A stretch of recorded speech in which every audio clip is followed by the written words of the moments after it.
श्री गोकुलनाथ की जय हो। श्री हरिराय जी महाप्रभु जी की जय हो।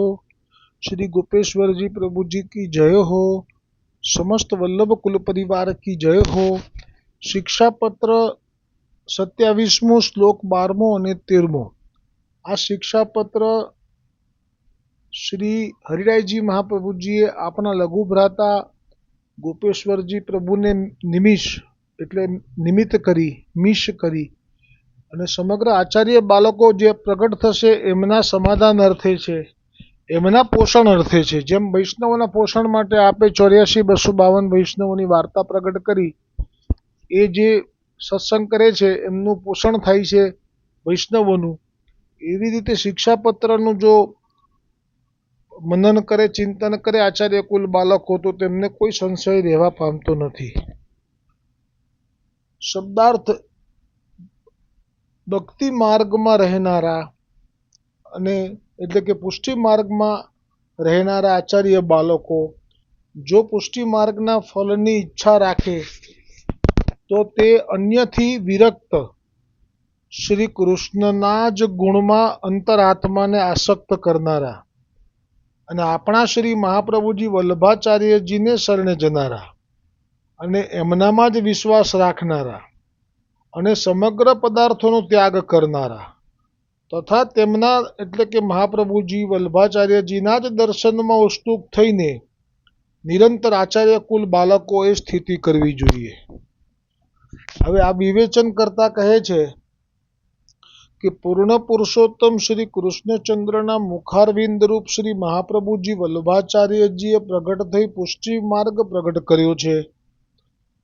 એવા પુષ્ટિ માર્ગમાં સ્થિતિ કરવી, એંત માર્ગીય એટલે કે આ પુષ્ટિ માર્ગના ફળની આકાંક્ષા કરવી, પણ મર્યાદા માર્ગના ફળની આશા ન રાખવી। એટલે કે મહુવા જવાની જરૂર નહીં, કે બાપુ જ્યાં રામકથા કરતા હોય ત્યાં પણ જવાની જરૂર નહીં, ભલે વ્રજમાં કરતા હોય, એવું છે, એવું કહે છે હરિરાયજી। હું નથી કહેતો, કારણ કે પુષ્ટિ માર્ગનું ફળ શ્રી કૃષ્ણ સેવા, સ્વરૂપાનંદનો અનુભવ ઇત્યાદિ અન્ય માર્ગીય ફળ કરતા અધિક છે।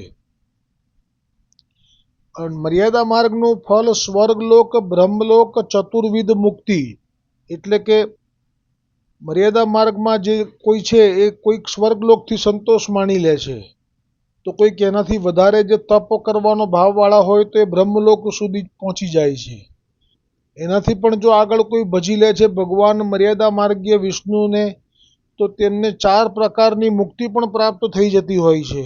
શા માટે પુષ્ટિ માર્ગ અધિક છે મર્યાદા માર્ગથી, એ પ્રમાણ સાથે કહી રહ્યા છે હરિરાયજી, કે જેમાં ભગવાન વિષ્ણુ સારૂપ્ય, સામીપ્ય, સાનિધ્ય અને સાયુજ્ય એમ 4 પ્રકારની મુક્તિ જે આપે છે, એ પણ એ મુક્તિથી પણ પુષ્ટિ માર્ગીય ફળ એ અધિક છે। અને પુષ્ટિ માર્ગીય ફળ કરતાં આ 4 પ્રકારની મુક્તિ જે છે એ નિષ્કૃષ્ટ છે। નિષ્કૃષ્ટ એટલે ઉતરતી છે।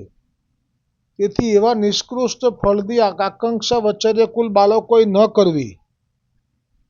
એટલે એનું કારણમાં એક શબ્દમાં કહી શકાય કે એ જે 4 પ્રકારની મુક્તિ જે વિષ્ણુની જે સૌથી અંતિમ ફળ કીધું જે મર્યાદા માર્ગમાં, એનાથી ઉપર ફળ નથી, પણ એ જે ભક્તિ છે ભલે આપના સારૂપ્ય એટલે આપના જેવું રૂપ પણ આપી દે છે, સામીપ્ય એટલે આપની પાસે રાખે છે, અને સારૂપ્ય, સામીપ્ય, સાનિધ્ય એટલે સાલોક્ય એટલે આપના મહેલમાં અંદર વૈકુંઠના મહેલમાં પણ વાસ આપે છે આપ, અને સાયુજ્ય એટલે જે આપ એનો જીવ એ ભગવાનના અંદર ભળી જાય છે કાયમ માટે, એને પછી દેહ ના મળે, આવા ગમનથી મુક્ત થાય। પણ આ 4 ને ચરણો સુધીની ભક્તિ કીધી છે, ચરણોથી આગળ નથી, એટલે કે શીતલ ભક્તિ કીધી છે। એમાં શ્રી અંગનો સ્પર્શ થઈ શકતો નથી, શ્રી અંગ સાથે વિહાર પણ થઈ શકતો નથી, એટલા માટે કહ્યું કે એ ઉતરતી કક્ષાની છે, તેથી એવી આશા ન રાખવી। અન્ય લૌકિક કાર્યથી આચાર્ય બાળકોએ વિરક્ત રહેવું। શ્રી કૃષ્ણની સેવા સ્મરણ રહિત અન્ય સર્વ સ્થળથી મનને વિરક્ત રાખવું। શ્રી કૃષ્ણના ગુણમાં આસક્ત રહેવું આત્મા તેમજ મનના ધ્યાનથી શ્રી કૃષ્ણની જ સેવા કરવી, વચનથી શ્રી કૃષ્ણના જ ગુણગાન કરવા અને ક્રિયાથી શ્રી કૃષ્ણની જ સેવા કરવી.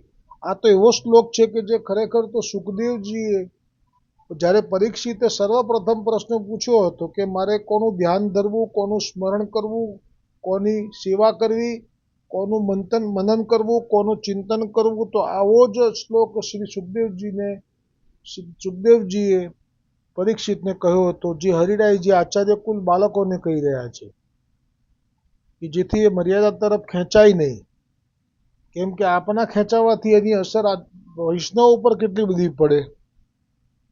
એટલે તો ગુસાઈજીએ ગોવિંદ દુબેને કહ્યું હતું કે એક વખત હાથીની સવારી કરી લે, એ પછી ગદર્ભની સવારી ન કરે તો એ શું આચાર્ય કુલ બાળકોને લાગુ ન પડે? પણ હરિરાયજીએ તો આમાં સ્પષ્ટ જ કર્યું છે કે ના, લાગુ પડે છે. અને પછી આપે આજ્ઞા કરી કે શ્રી કૃષ્ણના જ ગુણગાન કરવા, ક્રિયાથી શ્રી કૃષ્ણની જ સેવા કરવી, એ પ્રકારે શ્રી કૃષ્ણમાં જ સર્વાત્મ ભાવ રાખવો, એવા ભગવદીઓનો સંગ કરવો. પાછું આચાર્ય ચરણ કુલના બાળકો માટે હરિરાયજીએ કીધું કે એવા ભગવદીઓનો સંગ કરવો. એટલે જેમ ગરુડજીએ કાગભૂષુંડજીનો સંગ કર્યો હતો, આપણે શ્રી મહાપ્રભુજી વલ્લભાચાર્યજીના ચરણ કમળનો આશ્રય કરવો. આપણે એટલે હરિરાયજી કહે છે આપણે સૌ વલ્લભ કુલ બાળકોએ, તો જ આપણે શબ્દ આવે ને. મનમાં એવો નિશ્ચય રાખવો કે શ્રી મહાપ્રભુજી વલ્લભાચાર્યજીની કૃપાથી સકલ કાર્ય સિદ્ધ થશે, એટલે અનન્યતા સિદ્ધ થશે, તો જ સર્વ કાર્ય સિદ્ધ થશે. પુષ્ટિ માર્ગથી વિરુદ્ધ લૌકિક વૈદિક કાર્યનો ત્યાગ કરવો. એટલે આગળના શ્લોકમાં પણ આવેલું કે મહાપ્રભુજીના સિદ્ધાંતને છોડીને સ્વતંત્ર રીતે હઠ કરીને કોઈ કાર્ય ન કરવું, તો પ્રભુ વિસ્મરણ થઈ જશે. પ્રભુને વલ્લભાચાર્યજીથી કોઈ ઉપરવટ જાય છે તો એને ખત્તા ખવડાવે છે. આ જેમ પછી આગળ કહ્યું, શ્રી મહાપ્રભુજીના તથા શ્રી કૃષ્ણના દર્શનની ક્ષણે ક્ષણે ઉત્કંઠા કરવી. આ 9 પ્રકારના ગુણ હૃદયમાં આવે તો સર્વ રોગ દૂર થાય, અને એ ગુણયુક્ત ભગવદીઓનો સંગ થાય તો એ ગુણ હૃદયમાં આવે છે, તથા સમસ્ત દોષ દૂર થઈ પ્રભુની કૃપા પ્રાપ્ત થાય છે. તેથી એવા ભગવદીઓનો સંગ કરવો.